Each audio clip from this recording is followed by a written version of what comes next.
Hello friends, स्वागत है आपका एक बार फिर से अपने यूट्यूब चैनल नॉलेज में। यूडाइस प्लस पोर्टल पर अपार आईडी जनरेट करते टाइम आधार का डाटा एंड यूडाइस पोर्टल का डाटा बहुत से स्टूडेंट्स के मिसमैच आ रहा है। इस वजह से उनकी अपार आईडी जनरेट नहीं हो पा रही है। तो आज की पूरी प्रोसेस यही है कि हम उनका स्टूडेंट्स का डाटा वैलिडेट करेंगे, क्योंकि जब हम वैलिडेट करने जाते हैं तो वैलिडेशन फेल्ड हो जाता है। तो हम ये प्रोसेस आज करेंगे कि क्या प्रोसेस रहेगी कि हम उनका डाटा वैलिडेट कर सकें। सबसे पहले आपको यूडाइस प्लस पोर्टल पर स्टूडेंट मॉड्यूल में लॉगिन कर लेना है। इसके बाद आपको एक ऑप्शन मिलेगा लिस्ट ऑफ एक्टिव स्टूडेंट्स का, इस पर हम क्लिक करेंगे। जैसे हम इस पर क्लिक करेंगे, इसको स्क्रॉल करेंगे थोड़ा सा। अब आप देख सकते हैं यहाँ 8 नंबर पे एक स्टूडेंट है, इसका नेम मैंने थोड़ा सा ब्लर किया हुआ है। तो इसका डाटा अभी तक जो आधार से वैलिडेट नहीं हो पाया, क्योंकि इसका वैलिडेशन नहीं हो रहा है, ये वेरिफिकेशन फेल्ड आता है इसके बार बार। तो अब हम क्या करेंगे कि स्टूडेंट का जो डाटा है वो हमारे पास यूडाइस पोर्टल पर सही है, बस इसको आधार के नेम में इसका करेक्शन है। तो हमें इसके लिए क्या करना होगा, हम वापस से स्कूल डैशबोर्ड पे जाएंगे। एक बार स्कूल डैशबोर्ड पे जाने के बाद हम यहाँ पे व्यू मैनेज वाले ऑप्शन पे क्लिक करेंगे उसकी क्लास के सामने। अब जो स्टूडेंट्स है जिसका हमें डिटेल सही करनी है, उसके सामने जीपी वाले ऑप्शन पे क्लिक करेंगे। अब जीपी वाले ऑप्शन पे क्लिक करने के बाद वही स्टूडेंट आपके सामने आ गया है। अब इसको थोड़ा सा स्क्रॉल करेंगे। स्क्रॉल करने के बाद हमें मैसेज मिलेगा, do you want to change Aadhaar details in SDMS. तो आपको यहाँ पे इस पर क्लिक करना है। जैसे आप इस पर क्लिक करेंगे, आगे आपके सामने यहाँ पे आधार नंबर डालना है जो बच्चे का है, वही सही वाला।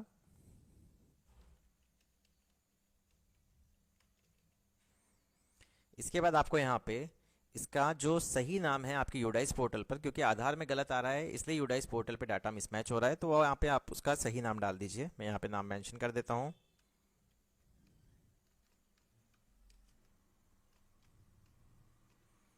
अब आप देखेंगे दोनों जगह राइट टिकिंग हो गई। तो इसको थोड़ा सा हम स्क्रॉल करेंगे। स्क्रॉल करते हैं हम यहाँ पे सिंपल सेव बटन पे क्लिक करेंगे। जैसे ही सेव बटन पे क्लिक करेंगे, हमारी जो जनरल प्रोफाइल है यहाँ से सक्सेसफुली कंप्लीट हो जाएगी, सेव हो जाएगी। मैंने पहले से सेव किया हुआ है तो मैं आपको ये बता रहा हूँ।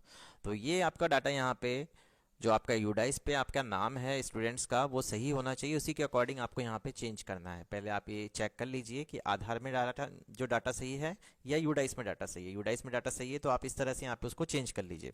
चेंज करने के बाद हम वापस से हम यहाँ पे लिस्ट ऑफ एक्टिव स्टूडेंट्स के नीचे जाएंगे, एक्टिव स्टूडेंट्स वाले मॉड्यूल में यहाँ पे हम क्लिक करेंगे। जैसे इस पर क्लिक करेंगे, अब उस स्टूडेंट को यहाँ पे सर्च करेंगे कौन सा वो स्टूडेंट था। थोड़ा सा स्क्रॉल करेंगे तो हमारे पास उस स्टूडेंट का नाम आ जाएगा। अब आप देखेंगे यहाँ पे जो हमने नेम डाला है वो यहाँ पे एकदम सही आ गया है। तो अब हमें क्या करना है, validate Aadhaar from UIDAI.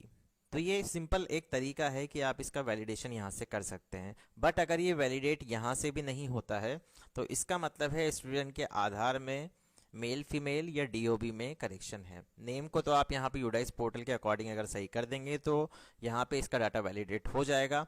But अगर मेल फीमेल या डीओबी में किसी भी तरह का कोई डिफरेंस है तो आपको फिर स्टूडेंट का आधार ही अपडेट करवाना होगा, तभी उसकी अपार आईडी जनरेट हो पाएगी, अदरवाइज नहीं होगी। अगर यहाँ से हम अभी वैलिडेट करेंगे और वैलिडेट करने के बाद स्टूडेंट का डाटा यहाँ पे वेरिफिकेशन हो जाता है, तो इसका मतलब ये है कि स्टूडेंट के सिर्फ आधार में नेम गलत था, इस वजह से उसका डाटा गलत यहाँ पे वैलिडेट हो गया। अगर यहाँ पे हम देखेंगे अभी करते टाइम कि जेंडर या डीओबी में डिफरेंस है तो इसका डाटा फेल्ड बता देगा। ये आपको ध्यान रखने वाली बात है, ताकि आप उस स्टूडेंट को बता सकें कि यहाँ पे आपको आधार कार्ड में अपडेट करवाना है। अब इसको हम वैलिडेट आधार फ्रॉम यूआईडीएआई पे क्लिक करेंगे, उसके बाद कंटिन्यू बटन पे क्लिक करेंगे। अब आप देखेंगे यहाँ पे सक्सेसफुली यहाँ पे verified from UIDAI against name gender and DOB. तो इस चीज़ को समझना होगा कि अगर आपके आधार में सिर्फ नेम में करेक्शन है तो आप, और यूडाइस में डाटा सही है, तो आपको यूडाइस पोर्टल पर इजीली आप उसके नेम में करेक्शन करके इसका डाटा इस प्रकार वेरीफाई कर पाएंगे। अब आपको क्या करना है, सिंपल सी वही प्रोसेस। जब आपका डाटा वैलिडेट हो जाता है तो आपको अपार मॉड्यूल में जाना होता है, क्लास सेलेक्ट करनी होती है, उसके बाद गो बटन पे क्लिक करेंगे। अब उस स्टूडेंट के सामने जाएंगे एंड यहाँ पे हम उसके सामने जनरेट बटन पे क्लिक करेंगे। जनरेट बटन पे क्लिक करने के बाद हमने उसकी जीपी पहले ही कंप्लीट कर दी है। तो अब आपको नीचे ऑप्शन मिलेगा consent by father mother legal guardian of student और अपार आईडी जनरेशन। अब आपको यहाँ पे उस स्टूडेंट के फादर का नेम मेंशन करना है। मैं यहाँ डाल देता हूँ, अभी मैं डबी के रूप में बता रहा हूँ आपको। उसके बाद यहाँ पे फादर मदर या लीगल गार्जियन यहाँ सेलेक्ट करना है। यहाँ फादर्स नेम ही आएगा, ये समझ लीजिए आप, स्टूडेंट का नेम यहाँ मेंशन नहीं करना क्योंकि स्टूडेंट का नेम पहले ही आ रहा है। अब आईडी प्रूफ के रूप में आधार की ज़रूरत नहीं है, माता पिता के आप पैन भी ले सकते हैं, ईपिक भी ले सकते हैं, ड्राइविंग लाइसेंस भी ले सकते हैं। चारों में से जो भी इजीली अवेलेबल हो जाए वो ले सकते हैं। पासपोर्ट कभी कभी मिल जाता है, वो बात अलग है, बट ये चारों चीज़ें ही मिल जाएगी आपको, तो उसमें से कोई सी भी आप आइडेंटिटी प्रूफ ले सकते हैं। अभी हम यहाँ पे आधार नंबर सेलेक्ट कर लेते हैं। आधार सेलेक्ट करने के बाद इसको हम थोड़ा सा, अब यहाँ पे वो हमें आधार नंबर डालना होगा वापस से। अब इसको थोड़ा सा हम स्क्रॉल करेंगे।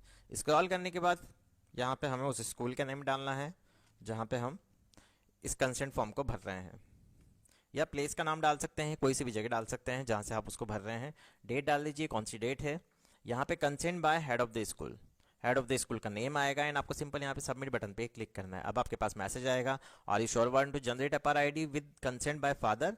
तो यहाँ पे आपको सिंपल कंफर्म बटन पे क्लिक करना है। जैसे आप कंफर्म बटन पे क्लिक करेंगे, इसकी APAAR ID hand to hand create नहीं होगी, बट अप्रूवल के बाद रिक्वेस्ट जाएगी यहाँ से। तो जब वो अप्रूव हो जाएगी तो 4-5 घंटे में वो रिक्वेस्ट यहाँ से अप्रूव हो जाएगी। तो ये पूरी प्रोसेस है कि हमें अपार आईडी कैसे जनरेट करनी है, आधार या यूडाइस डाटा में मिसमैच है तो आपको कैसे वैलिडेट करना है। अगर तब भी वैलिडेट नहीं होना तो आपको आधार अपडेट करवाना ही होगा। अगर आपको वीडियो पसंद आया हो तो प्लीज़ चैनल को सबसे पहले सब्सक्राइब कीजिए एंड वीडियो को लाइक और शेयर करना ना भूलें। Thank you so much.